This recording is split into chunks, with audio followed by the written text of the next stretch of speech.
Hello YouTube, welcome back to another React video. I am Kaimani Clowny and today we are watching America obliterates half of Iran's navy in 8 hours. Yellow. Okay, wait, that's kind of serious, okay? Today we're talking about Operation Praying Mantis. Meow. But real quick, this video is sponsored by Zydax Custom Gaming PCs. They are all built right here in America way. with American-based tech support and a lifetime warranty. It's the computer that I use and the one that I would recommend. I'll have them linked down below if you want to check them out. Can I Let's make a get to Miku this video. PC? Alright, important background info. 1980, Iraq decided to invade Iran. Why? Don't really care. Not pertinent to the story. However, at the end of that war, Iran decides, hey, we're going to pull a page out of the old Art of War by Sun Tzu. We're going to cut off the enemy supply. I'm sorry, I feel so stupid, but every time he says Iran, I think he's literally talking about running. Lines deprive the enemy of nice things. It's going to work out great. Iraq's got a weak navy. We're going to wipe out their navy, and then every time they send out an oil tanker through the Persian Gulf, we're going to blow that up. So they can't sell any liquid dinosaur. They can't make any money. They go broke. We win the war. Hooray. It's a solid Liquid plan. dinosaur. So they do exactly oil. that. Then Kuwait comes out of left field, and they're like, hey, we've been financially backing Iraq through this entire war for the past 7 years. We need to make sure they win so we can get our money back. So we're going to go ahead and let Iraq use our oil tankers to export oil. So Iran is like, well, that's an easy problem to solve. I'll just blow up all the Kuwaiti oil tankers as well, which is exactly what they do. But here's the catch. God. Kuwait at this point in time is like the one major exporter of oil that wasn't really part of OPEC, meaning that they were selling oil OPEC? on the global market significantly cheaper than everybody else, driving down the entire oil market. And now that their oil tankers are getting blown up as well, it means that Kuwait can no longer sell oil on the cheap, meaning that Iran has now inadvertently committed the cardinal sin of the late 20th century, raising gas prices. Now the entire Western... Dude, I still can't get past, like, oh, we want to sell oil because we own oil, so we're just gonna sell oil. And then someone else doesn't like, I don't like that you sell oil, so I'm gonna bomb you. What? What the freak were these people doing, man? world looks over at the Persian Gulf like, the fuck? The ghost of Sun Tzu's sitting there shaking his head like, that's the one exception. I would have messed with any supply line except for that one, because we all know what happens next. Uh-oh. What happens next? War? Yeah, America Wait, then proceeds to assemble... Wait, that was like a U.S. Navy commercial, like, join the Navy. You'll get a Dodge Charger. The largest naval convoy operation since World War II, send them into the Persian Gulf to protect Kuwaiti oil tankers. It is at this moment that Iran should have been like, well, that's unfortunate, time to figure out plan B, because this obviously is not going to work out. However, they decide that they're going to double down. What they're going to do is they're going to take a bunch of magnetic underwater mines, and they're just going to spread them out all over the Persian Gulf in international waters, and that's Dude, I'm sorry, war is, like, devastating and so, like, awful, but sometimes you just have to think, like, that is so silly. So they didn't want to get exploded. They didn't want someone to go bomb them. So they're like, what if we just, like, put a bunch of balloons in the water that explode them first if they get close? That would probably work, right? Like, what the frick? These people are just, like, playing a game of cat and mouse. Not going to have any consequences at all. So fast forward, April 14th, 1988, the USS Samuel B. Roberts, a guided missile frigate, which is basically brand new at this point. This is like its first big operation, is out there escorting a Kuwaiti oil tanker, and it runs into a minefield, hits a mine, blows up the keel of the ship. The keel is this bottom part right here. It supports and stabilizes the structure of the entire ship, and it gets blown completely in half. At this point, the only thing holding this boat together is the actual deck. 1 second, everything's fine. The next second, there's a 15-foot wide hole in the bottom of your ship. Everything's on fire and water is rushing in. The USS Samuel B. Roberts took on half of its weight in water in the first minute. This is a catastrophic amount of damage that would sink 99% of ships, but as fate would have it, the crew of the USS Samuel B. Roberts had already been winning competitions for having the best damage control crew in the Navy. So the entire crew gets to work. They're putting out fires. They're plugging holes. They're literally cinching the hull together with steel cables, trying to stabilize it, because the only thing holding it together is a deck at this point. Over the course of the next 5 hours, the entire crew fights their ass off and somehow manages to get the situation under control and lift the ship all the way back to Dubai, where they can get it to a port. And the most incredible part of all of it, Not a single American was killed. Only 10 men were injured during the fire and the initial explosion. So the crew survived. The boat's basically completely destroyed. Then America sends in an underwater crew, figure out what happened. They find the remnants of the mine. They check out the other mines. Yep, they're Iranian. At this point, now somebody has to inform the president because this is a big deal. And the president at this point in time is, let me check my notes, fucking Ronald Reagan. I'm from the government and I'm here to help. So they go ahead and they brief Ronald Reagan on everything that happened. He's super happy that everybody survived, and he's like, okay, well, here's what we're going to do. We're going to issue a proportional response. And what the U.S. Navy heard was... Awesome. All right, so here's the plan. Iran currently has 3 oil rigs in the Persian Gulf that are not being used for drilling oil, but as military bases for their naval operations. So the U.S. Navy is going to go ahead and take out all 3 of those. Now, I don't really know what the guided missile frigate to oil rig exchange ratio is, but we're going to go ahead and err on the side of caution and say that it's not quite proportional enough. Okay, wait, but I'm like so confused. Why didn't they reach out to the Iranian government and say, hey, by the way, one of your mines like blew up one of our ships. Do you mind explaining something? And then work out a deal? Why is it just like, oh, let's just go freaking nuclear? Well, I guess the answer is America, but this is crazy. This is crazy. Yeah. Proportional for something that didn't kill anybody, but you know, to be honest, it's probably because the ship crew was so like competent and like really good at disaster work and whatnot. But it didn't hurt, like it hurt people, but it didn't kill anybody. So I feel like if you're ever to make an exception for this one time event, this would be the exception to like try to talk. This is probably gonna be me the whole entire video. It's like, why didn't they just talk about it? So Iran also really only has like 2 modern naval vessels. That's the Iranian frigate Sahand and the Iranian frigate Sabatland. They're going to go ahead and take out at least one of those, maybe both. We'll see how proportional they want to get. And then by the time they get all that done, that should be a nice 8-hour work day. It'll be time to clock out and go get some ice cream. So in order to get all this done by quitting time, they're going to go ahead and establish 3 different surface attack groups. Each group is going to have 2 destroyers and 1 bonus ship. That bonus ship is either going to be an amphibious landing ship or a frigate. Either way, they're all going to be identified as Bravo, Charlie, and Delta. Bravo group is tasked with taking out 2 oil rigs. Charlie group is tasked with taking out the 1 remaining oil rig. And Delta's mission is to go hunt down those 2 frigates and take them out. And then, just for insurance purposes, we're also going to have... Bravo... Wait, what was it? Alpha, Charlie? One of those guys got the short end of that stick. Or maybe possibly the best end. One of them was only responsible for taking out 1 oil rig when the rest got like double the work. That's crazy. Frigate. Thank you so much, Boggs, for the tier 1 sub for 6 months. Thank you, thank you, thank you. Mwah. Happy Valentine's Day. The USS Enterprise parked right outside the Persian Gulf to provide air support, you know, in case we need it. So, April 18th, 1988, 4 days after the mining of the USS Samuel B. Roberts, Operation Praying Mantis goes into full swing, and Bravo Group shows up at their oil rig. Praying Mantis is the stupidest name I've ever heard. Oh my god, who came up with that? Guys, let's call this Operation Praying Mantis, because we're like mantises praying and taking out the innocent. Oh my god.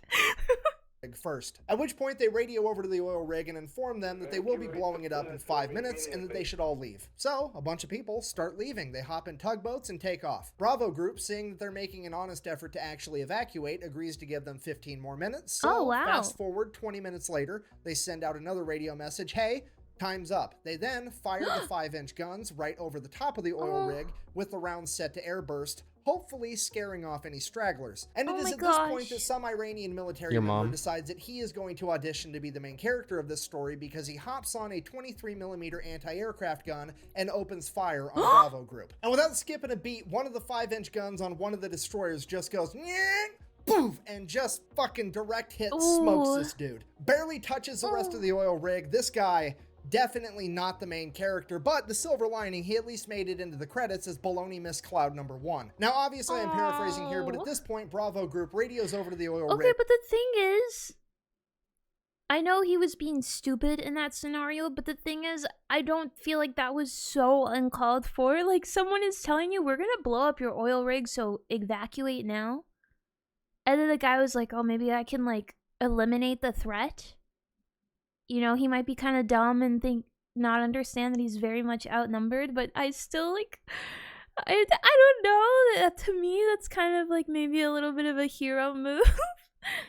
One last time, something along the lines of, hey, does anybody else need to find out what it's like to chew 5 gum? Are you fuckers ready to quit? The oil rig Yeah, this is bad. This is really bad. Oh my god, thank you for the follow, Jareth. finally radios back and is like, yeah, please cease fire. We're gonna leave. So all the Iranian military members leave. Bravo Group decides to open up on it for a little bit with the 5-inch guns before sending over a couple of Hueys full of Marines. The Marines hop out, place some demo charges, hop back on the helicopters, take off. The entire oil rig blows up, and already things are getting more proportional. Oh my gosh. Guys, is it proportional yet? Dude, the proportionalness is already, like, outweighed. Regardless of them exploding the rig, they already killed a man. I'm assuming that guy is definitely dead, and maybe there might be other people that was surrounding that man. Like, that guy is dead. So they already killed one man. So the US has -0 men, and Iran has -1 already. But that's not proportional yet, guys. We gotta keep going. Oh my god. While that was happening, Charlie Group made it to their first oil rig as well, and pretty much the exact same thing played out. The only differences were Charlie Group didn't have Marines to place the demo charges, they had Navy SEALs, and when the Iranians opened up with the 23mm anti-aircraft guns, they just decided to keep firing 5-inch shells at the oil platform until it burst into flames and burnt the entire thing to the ground. Oh at my which point, the commander of the destroyer kind of looks over at the Navy SEALs and is like, sorry, I guess you guys get to sit this one out. Oh, mission got canceled? Good. And while all that's going down, Bravo Group's already making their way over to the third oil rig, at which point they pick up something on radar, and it's definitely another enemy ship headed right towards them. And at this point, you have to remember, this is the late 1980s. None of the American sailors have seen naval warfare on this scale. The pucker factor... How many people work on oil rigs? Like, how many casualties are we talking here? That's crazy. 200? Okay, so 201? And America's still at 0. What the frick? What the heck? They are getting harpoon missiles ready, and they are about to get in like one of the biggest naval fights since World War II. At which point, whoever's in charge of Bravo Group decides to take a deep breath, and they're like, okay, let's send up a helicopter real quick just to verify that it's actually an enemy ship. So the helicopter goes up, radios back to Bravo Group. It's definitely a warship, but it's a Soviet destroyer. At which point everybody's like, what? What is happening right now? So they radio over to this Russian destroyer, and they're like, what are your intentions? And the Russian commander radios... Were they like, okay, can we get in on the fun? I feel like Russia would say something like that. Goes back in broken English. I swear to God, this is a real quote. I'm just here to take pictures for history. Look, I know that I bash on the Soviet Union and communism every single chance I get, but this time around, I got to give it to them. These guys know how to party. Just straight up rolling into the middle of the largest naval operation since World War II to eat popcorn and watch. It's incredible. At this point, Iran finally figures out that there's something going on, but they don't really know what, so they just begin attacking any ship they can find, and the first ship they found was a civilian cargo ship called the Willie Tide, that they begin attacking with Boghammer-style speedboats. So the Willie Tide radios for help. The USS Enterprise responds by sending up a bunch of A-6 intruders, as well as F-14 Tomcats. The A-6 intruders show up, start dropping cluster bombs, they end up hitting one of the speedboats and scattering the rest. The civilian cargo ship is saved, hooray. Cutting back to Charlie Group, now there's an Iranian fast attack ship coming right at them. So they radio over like, hey, yeah, we're kind of going around blowing up all your stuff, but also we've got a very specific list. You're not on it. So how about you just go away and we'll forget we saw you. The Iranian fast attack ship messages back, sounds good, we'll do that. Yeah, like that sounds good, guys. You know what? Catch you guys later. I'm sure we'll see each other very soon. They did see each other very soon. Right towards them. And then this Iranian fast attack ship gets within like 15 miles of Charlie Group, which is like point blank range for a naval battle. Charlie Group radios again, dude, what are you doing? To which they respond, I'm following orders. And then they What? proceeded to lock their radar on Charlie Group, which Charlie Group can see. At which point Charlie Group immediately launches 5 missiles directly at the Their Iranian radar? vessel. The Iranian vessel fires a harpoon missile back at Charlie Group. Both groups now have missiles in the air screaming towards one another. The Americans launch countermeasures, shooting up Wait, that's so sad if you think about it. He quoted what the ship said, I'm just following orders. That makes me want to cry because I don't think that guy wanted to do that. I don't think that ship wanted to do this.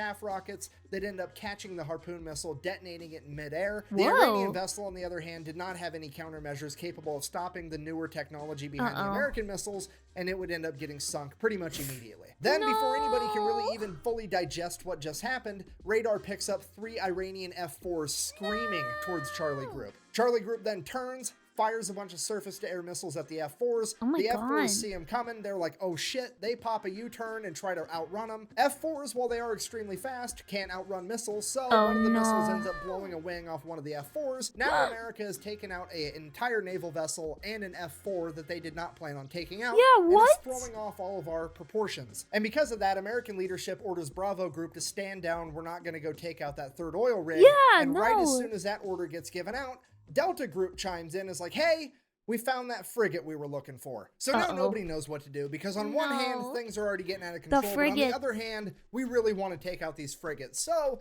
American leadership decides, well, we might not even have to make a hard decision. Maybe that's not even the frigate and the radar's wrong. Why don't you go ahead and send a couple of A6 intruders over, do a flyby. They can verify that it's actually this new modern frigate. And if it is, we'll make a decision from there. Or so they thought, because the A6 pilots are about to decide that they are, in fact, the main characters of the story. Oh my You God. see, the USS Enterprise and its aircraft aren't really supposed to be doing a Dude, whole everybody's jumping the gun and they like want a piece of the action. This is so weird. Well, I mean, to be honest, it's mainly the Americans that are doing this. And us, the other people are probably acting more defensively, but still, it's... Ah, jeez. lot. They're more or less just there for insurance. In fact, they're only allowed to engage the enemy under one of 2 conditions. One, the President of the United States signs off on it, which is actually what happened with the speedboats earlier. Or 2, they get fired upon first. So they got told to go fly by this boat to verify that it is in fact the new modern frigate, but they didn't get told how to fly by the boat. So they drop down 50 feet above the water and just gun it, and they buzz the entire ship. So the ship opens fire with its AA guns, but these planes are so low to the water, the AA guns can't actually aim down low enough, so all the anti-aircraft fire goes right over the top of them. They continue to stay low enough till they get out of anti-aircraft gun range, and then they pull up, at which point the ship launches a bunch of surface-to-air missiles at them. They drop chaff as a countermeasure, takes care of those, no big deal. They then go around, do a U-turn, send a radio message to this frigate, I'm going to sink you now, which they can now legally do. What? Dude! Why even send the message? Why even send the message? Is that like a warning? Are you telling them like, okay, evacuate, we're going to sink you, like this is your chance to evacuate? No, it's just like, hey, by the way, I want to kill you. So, yippee, you know? Like, what the heck? These are crazy. Because remember, the ship fired on them first. Victim to one of the classic blunders. So the A6 fires an anti-ship harpoon missile. Oh, it is the same. Okay, well, I figured if they're going to prevent the loss of life, they would notify them before encounter, right? But they already made the encounter, and then they were notifying people. And the second they pulled the trigger on that, the fire control team from the USS Enterprise is like, what the fuck are you doing? We're not supposed to be killing things yet. And the A6s are like, look, they fired at us first. Them's the rules. And the USS Enterprise is like, holy shit, okay, I guess. Let them have it. Then the harpoon missile finally makes impact. It's a bullseye. The A6s do a U-turn, go, drop another 500-pound laser-guided bomb right through the deck of this frigate, fly past it, do another U-turn, come back, drop a 1,000-pound bomb on it. Then they radio over to the Enterprise and like, yeah, it's definitely gonna... Was that a real picture? No freaking way. That is insane. When you make things explode and like have a ginormous fire in water, like that's bad. Holy.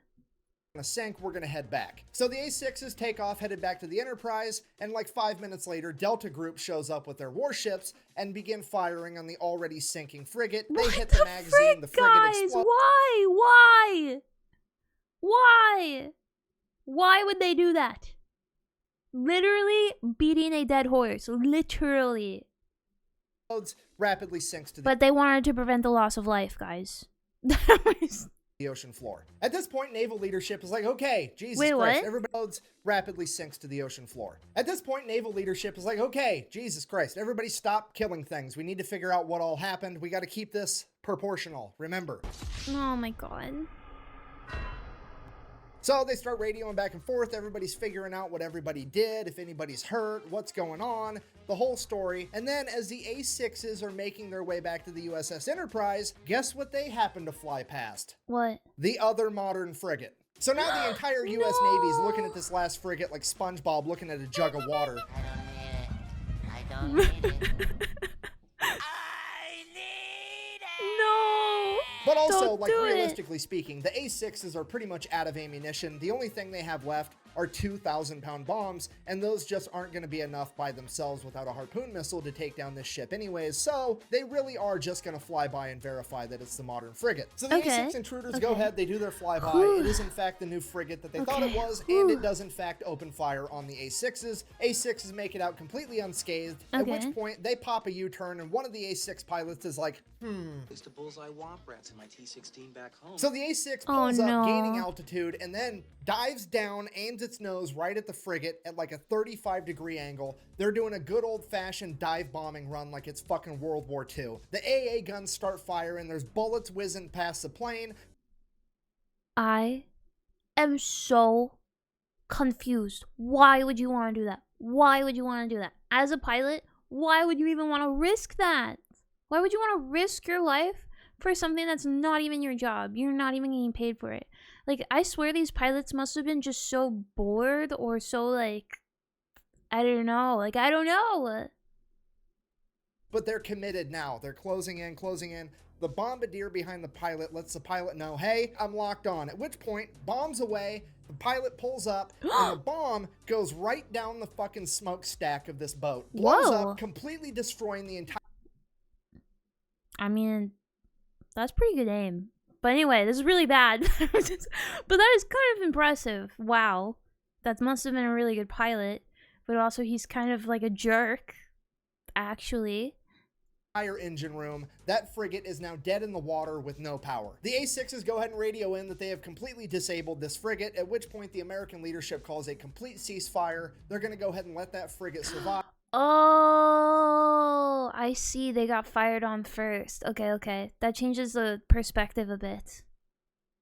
Get towed off, potentially be repaired. With the US Navy having effectively disabled or destroyed over half of Iran's functioning navy, the US military decides to call it a good day, ends Operation Praying Mantis. We all get to live happily ever after.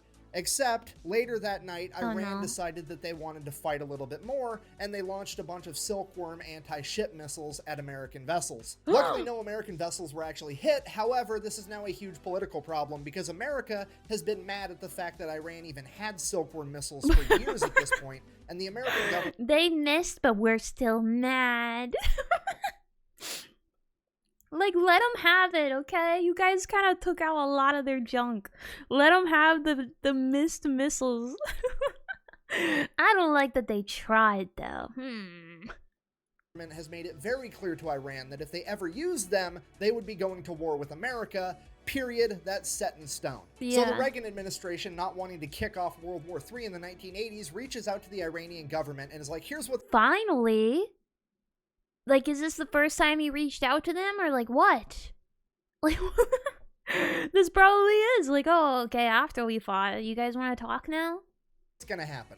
You're going to go ahead and admit that that was an accident. I'm going to sweep it under the rug and we're never going to talk about it again, because if this makes headline news and the American people find out, I'm going to have to get real proportional around here. So Iran's like, Dang. okay, fine, whatever. It was an accident. Let's That's such a sweep that whole power thing under the move. rug. But I am still going to take America to international court to try to prove that it was a war crime to take out my oil rigs. That way I can get reparations and make America pay for it. So they Yeah, go to okay, international that's court, fair. they lay out the case. The international court is looking at America like, okay, well, first of all, you're the Also, there's an international court. This is the first time hearing of it.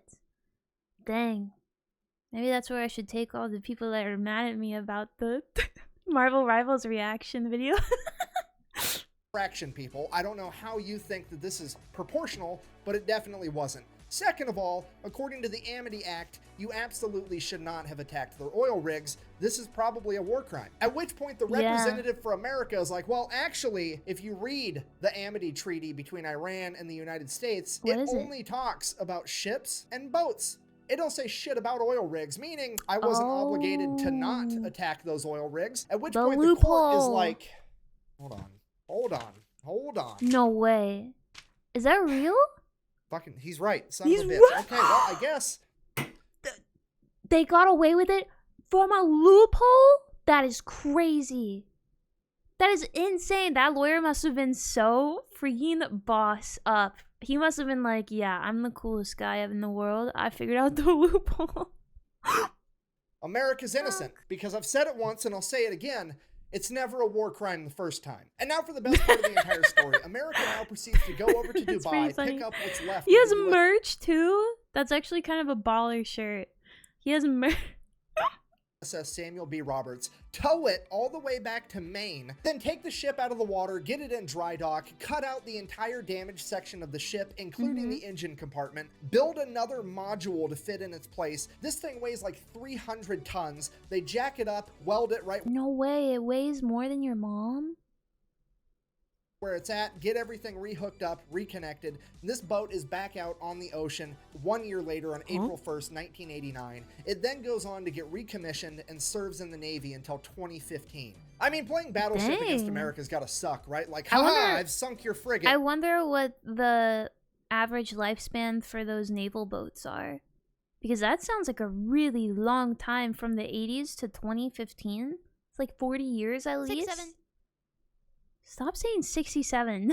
And America's like, first of all, no you didn't. Second of all, fuck your entire Navy, as it picks up your board and just throws it at the wall. So in conclusion, if you do ever find yourself being the leader of a foreign nation one day, the best advice that I can possibly give you is A, do whatever you can to not raise gas prices, and B, whatever you do not fuck with America's boats. We do not like that shit. Thank you for watching. Best way to support the channel is like, comment, subscribe, maybe go buy some merch at thefatelectrician.com. Quack bang, out.